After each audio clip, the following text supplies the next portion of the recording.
মধ্যপ্রাচ্যে ইরান ও যুক্তরাষ্ট্রের মাঝে নতুন করে শুরু হওয়া যুদ্ধ ক্রমেই ভয়াবহ রূপ নিচ্ছে। এবার যুক্তরাষ্ট্র নিজেই স্বীকার করেছে ইরানের সঙ্গে চলমান সংঘাতে তাদের প্রায় 100 সেনা সদস্য আহত হয়েছেন। এই তথ্য প্রকাশ করেছে মার্কিন প্রতিরক্ষা দপ্তর পেন্টাগন।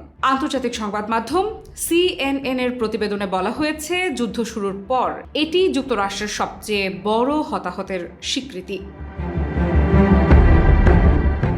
পেন্টাগনের মুখপাত্র শন পার্নেল জানিয়েছেন, গত 7 জুলাই থেকে ইরানে যুক্তরাষ্ট্র সামরিক অভিযান শুরু হওয়ার পর প্রায় 100 মার্কিন সেনা বিভিন্ন ধরনের আঘাতে আহত হয়েছেন। তবে তিনি দাবি করেন, আহতদের 96% ইতোমধ্যেই চিকিৎসা শেষে আবার দায়িত্বে ফিরেছেন। আহতদের বেশিরভাগই কনকেশন বা মস্তিষ্কে আঘাতজনিত সমস্যায় ভুগছেন বলে জানানো হয়েছে। বিশ্লেষকদের মতে, দীর্ঘদিন ধরে হতাহতের প্রকৃত তথ্য গোপন রাখার অভিযোগের মুখে এবার প্রথমবারের মতো আনুষ্ঠানিক সংখ্যা প্রকাশ করতে বাধ্য হয়েছে পেন্টাগন। আর এই স্বীকারোক্তি এমন এক সময়ে এলো যখন যুদ্ধের ব্যয়, বাড়তে থাকা হতাহতের সংখ্যা এবং জ্বালানি তেলের ঊর্ধ্বগতির কারণে মার্কিন প্রেসিডেন্ট ডোনাল্ড ট্রাম্পের উপর রাজনৈতিক চাপও বাড়ছে।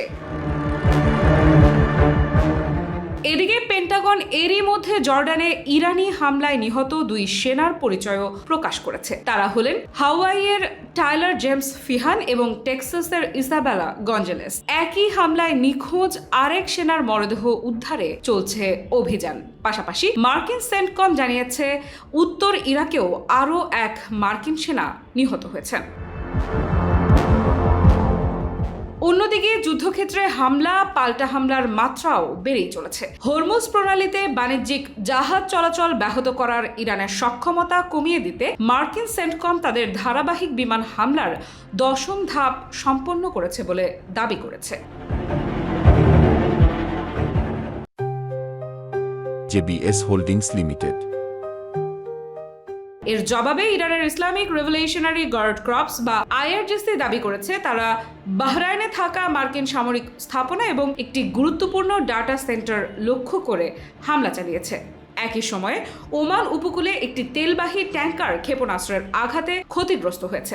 এছাড়া হরমুজ প্রণালীতে আরও 2টি জাহাজে আগুন লাগার খবরও পাওয়া গেছে, যা আন্তর্জাতিক জ্বালানি সরবরাহ ব্যবস্থায় নতুন করে উদ্বেগ তৈরি করেছে। আফ্রিদা ইফরা, নিউজ 24।